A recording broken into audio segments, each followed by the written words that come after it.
बंचारी में आए, पहले तो कैसा लग रहा है आपको आज यहाँ पे होली एंजॉय करते हैं? दरअसल बंचारी गांव पूरे हरियाणा की सांस्कृतिक एकता और समरसता का प्रतीक है। बचपन से ही सुनता था कि बंचारी गांव के ढोल नगाड़े ताशे बाजे वाले बहुत प्रसिद्ध हैं और यहाँ का जो रसिया जो गाया जाता है, मेरा खुद अभी एक गाना काफ़ी पसंद आ रहा है लोगों को। तने कौन कहे बहू काले की, मैं खाल तार लूँ साड़े की, तने छोड़ू की बरतार में लोड इसे गराड़े की, वो भी रसिया की धुन पे ही है। तो यहाँ का फोक मुझे वैसे ही बहुत भाता है। इसके बाद भी मैंने जो दूसरा गाना बनाया बलमा पावरफुल, वो भी इसी बंचारी के फोक के ऊपर ही था। मुझे ये गांव हमेशा से अट्रैक्ट करता था। तो अब की बार मैंने प्रोग्राम बनाया कि होली पे जो है यहाँ पे बच्चों के साथ और बड़ों के साथ होली मनाई जाए।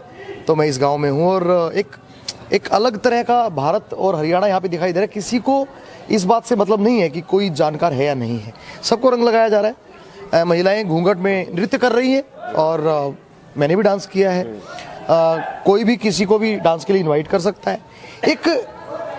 एक जो समरसता का जो सही अर्थ अगर मैं कहूँ तो वो इसी गांव में मुझे देखने को मिला है। तो आपने डांस भी किया है महिलाओं के साथ, कैसा लगा? खूब मुझे नहीं पता वो बहनें कौन थी, मेरी कोई दादी थी या मेरी कोई भाभी थी या मेरी कोई छोटी बहन थी या बुआ थी, बट वो सभी इसी तरह से मेरे साथ डांस नाच रहे थे जैसे कि मैं बहुत सालों से उन्हें जानता हूँ। यानी कि जो कहा जाता था कि नृत्य की कोई परिभाषा नहीं होती, संगीत का कोई धर्म नहीं होता, वो यहाँ पे देखने को मिला मुझे। तो शहर में और यहाँ पर आपने होली देखी, शहर में भी आप लोग खेलते हैं जी, क्या फर्क लगता है दोनों के बीच? देखिए, मैं हमेशा बोलता हूँ कि मशीनी जिंदगी हमें मुंह चिढ़ाती है, ना ये सोती है ना ये हमें जगाती है। और मेरे गांव के छोटे से आंगन में धूप भी जब आती है तो वो भी मुस्कुराती है। शहर का बहुत लंबा एक्सप्लेन करेंगे तो लंबा हो जाएगा, सिर्फ मैं इतना ही बोलूंगा कि तुम्हारे शहरों में तो बारूदों का मौसम है, मेरे गांव चलो वहाँ अमरूदों का मौसम है। अच्छा, ये पिचकारी की एक खास विशेषता है, ये जो बच्चों ने आपने भी पकड़ रखी है बच्चों ने, तो मतलब कैसा लगता है? इससे पहले क्या आपने ये पिचकारी चलाई है? मैंने इससे पहले प्लास्टिक की पिचकारियाँ चलाई हैं और बहुत साल बाद मुझे ये पता चला है कि मैं नकली पिचकारियों से खेलता रहा। असली पिचकारी तो ये है। इसकी कीमत 2.5 से 3 से 4 हज़ार रुपये अभी है। पीतल की पिचकारी है, ये नलकूप होता है उससे बनाई जाती है और इसको सीधा हाथ से नहीं चला सकते आप, इसमें इतना फोर्स लगाना पड़ता है कि हाथ से नहीं चल रही है, इसको यहाँ से चलाना पड़ता है। बड़ा आनंद आ रहा है और इसमें पानी भी पूरा मेरे ख्याल 1-2 लीटर से ज़्यादा ही आता होगा। और बताते हैं कि इसको चलाने से पहले एक दूसरे के सामने आंखों पे चश्मा लगाना पड़ता है सेफ्टी के लिए और कानों को भी बचा के रखना पड़ता है, नहीं तो बड़ा नुकसान होकर आँख फूटने का खतरा जो है इसमें बना रहता है।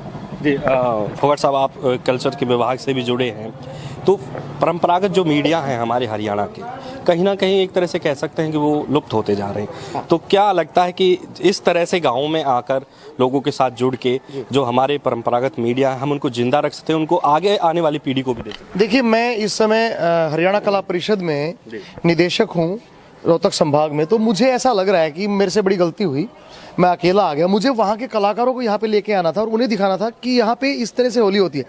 बेसिकली मैं ये मानता हूँ कि जितने भी त्योहार हैं वो सामाजिक एकता का प्रतीक हैं, भाईचारे का प्रतीक है, छत्तीस बिरादरी के भाईचारे का प्रतीक है, आपसी प्रेम का, सद्भावना और कोऑर्डिनेशन का, सामंजस्य का प्रतीक है।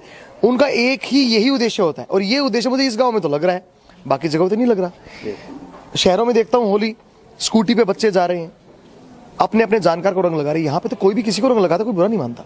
तो मुझे ऐसा लगता है कि हरियाणा के सभी कलाकारों को एक बार बंसारी जैसे गांव में आना चाहिए और यहाँ की जो सांस्कृतिक, अभी मैं थोड़ी देर पहले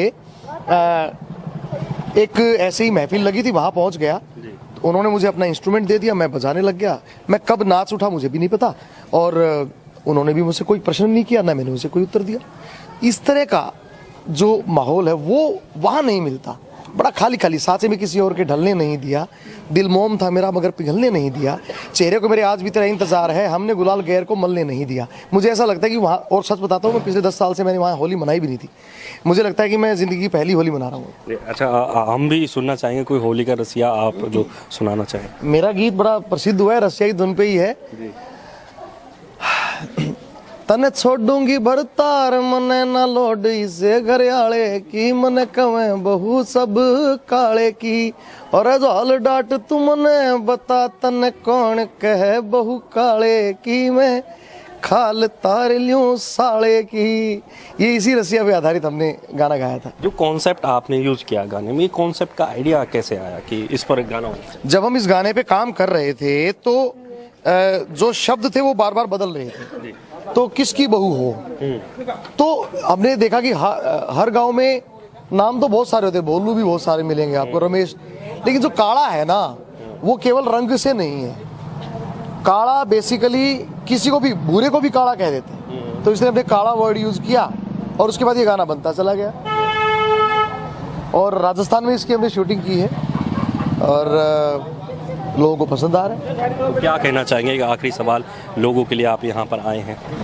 देखिए, मैं हमेशा बोलता हूँ कि गमों की आंच में आंसू उबाल कर देखो, बनेंगे रंग किसी पे डाल कर देखो, और तुम्हारे दिल की चुभन जरूर कम होगी किसी के पाँव का कांटा निकाल कर देखो। बहुत बहुत धन्यवाद आपका। तो ये थे गजेंद्र फोगाट, जिनको हमने सुना, आपने सुना, और उनका कहना है कि एक बार कम से कम जो शहरों में रहने वाले कलाकार हैं उनको बंचारी गांव में आकर होली का माहौल देखना चाहिए।